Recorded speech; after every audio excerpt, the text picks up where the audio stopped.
Happy Halloween, YouTube!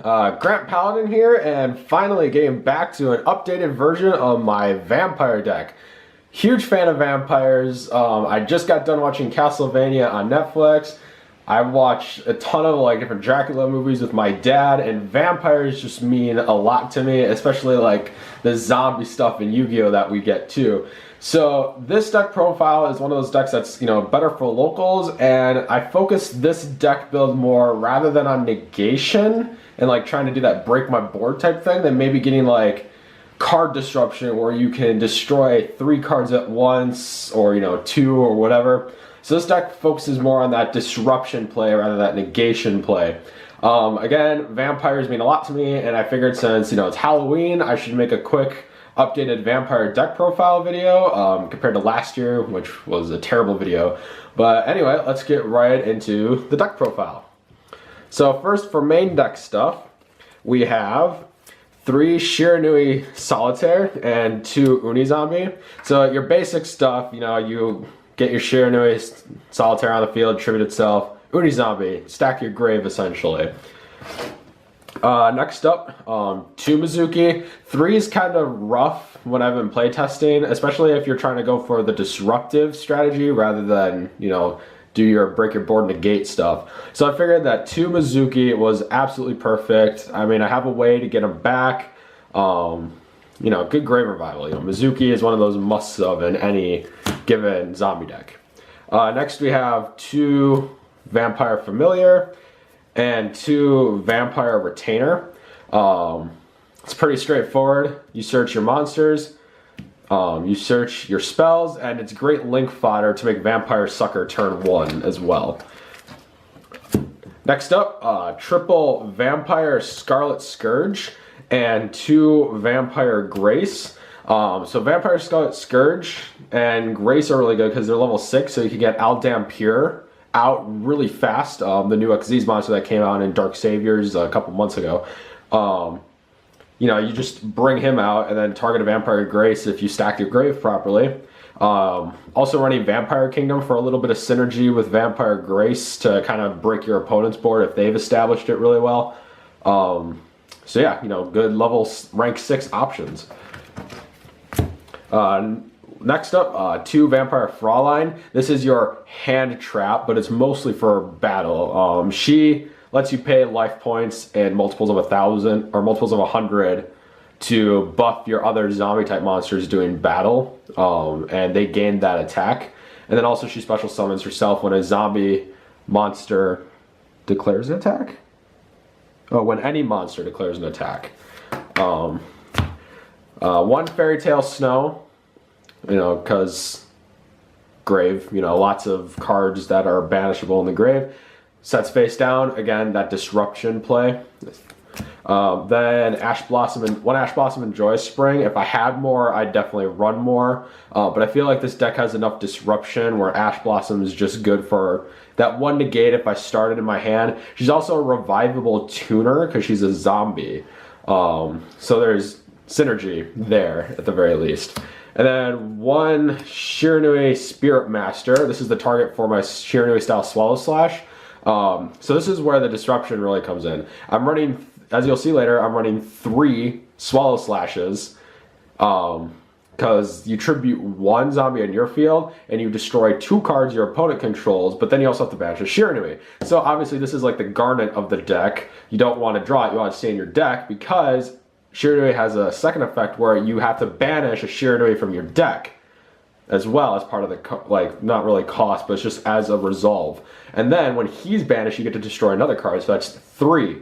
So essentially, since there was no card advantage there, you +1 if you destroy 3 of your opponent's cards because you minus off Shiranui style Swallow Slash and the monster you attributed. Anyway, that's just a bit of card economy, quick card economy lesson there with this deck. Lord Darkness, 3. It's a must. You're playing almost all dark monsters in this deck. And even if you discard your entire hand, you can do some really good comeback plays. Next up, 3 Vampire's Desires. This card is essentially like a pseudo-foolish burial for the entire deck, and it's a really good level modifier. So this is how I usually stack my grave, like, since Unizombie can only send 2 monsters to the grave per turn, one from your hand, one from your field. If I searched Vampire's Desires or started with it, I'll just target Unizombie or whatever other zombies are on my field, and then I can send a vampire to the grave and then change from a deck to the grave and then change that monster's level to be equal to the level the monster sent. But I also now just stacked my grave a little bit more so I can go into a whole new play. Also, this card has a secondary effect where you can switch a vampire out on your field for another one in your grave. Don't really use that one too much because I have Mizukis. I did used to actually run Vampire or Book of Life because I was able to stack my grave in my opponent's first turn, but I had some strategy changes. So point being, there's ways to get those vampires back. Next up to Vampire Kingdom. Super nice to buff, your zombies when they do battle. That extra 500 attack can help a lot. And then also the synergy with Vampire Grace, or even if your opponent Foolish Burials while this card's on the field, you get to destroy 1 card on the field and then send a Dark Vampire from your deck to the grave. That's mandatory though, so just keep that in mind when this is on the field. When your opponent sends a card from their deck to the grave, you are required to destroy something. There's no option there. 1 Vampire's Domain. More than one's kind of bricky for me, and I don't really need the extra normal summon. The life points don't really matter with this build too much. I mean, it can come in handy sometimes, and I've played other people who used more than 1 copy of Vampire's Domain. It didn't change a lot for them. Running less Vampire's Desires actually made a big difference, and that was what gave me the advantage in the mirror match sometimes. Then 1 Monster Reborn, 1 Foolish Burial, and 1 Burial from a Different Dimension. I could play more Burial from a Different Dimension if I wanted to. I don't really need to since I only really get the Mizukis back anyway, or the small vampires if I really need to. This is where my revival comes in, and then just extra grave stacking. Then for my final form of disruption, Lightning Vortex, discard a card, that's grave stacking right there, and you destroy all face-up attack position monsters your opponent controls. And this is good in Link format since Link monsters can't be in anything other than attack position. Next up, the 3 Shiranui style Swallow Slash that I talked about.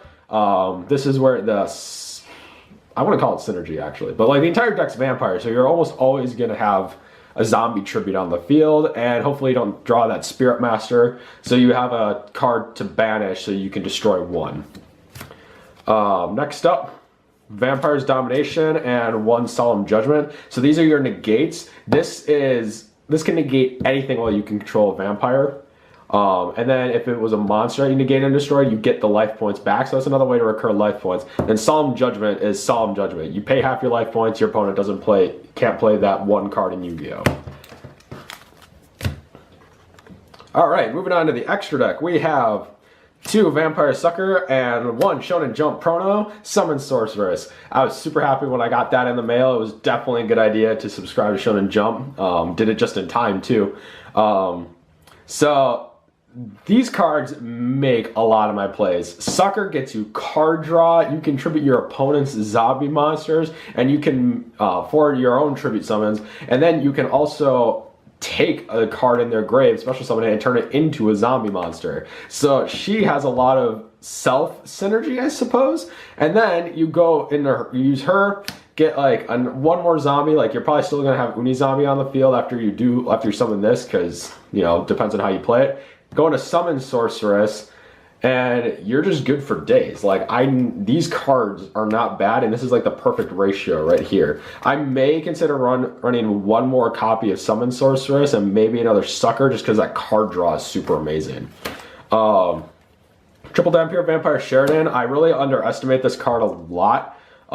It's so nice for just board clear, and it's a 1 card mind control essentially. Well, technically 2 because you need to XZ summon.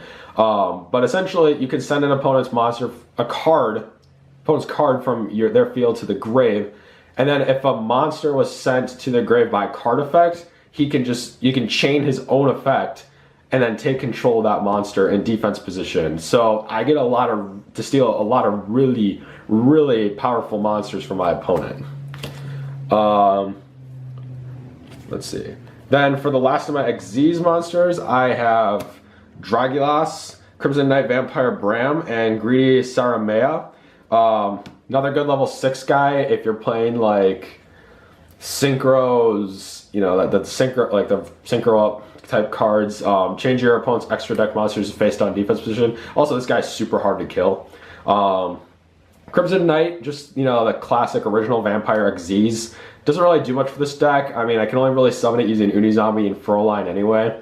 I just included it just to include it. And then Greedy Saramea is just another rank 5 target. It's got an interesting effect. I've just never really used it in a duel yet. And then for my 2 Synchro monsters, I have Psyframe Lord Omega and Shiranui Samurai Saga. Psyframe is obvious. Your opponent loses a card due to its effect.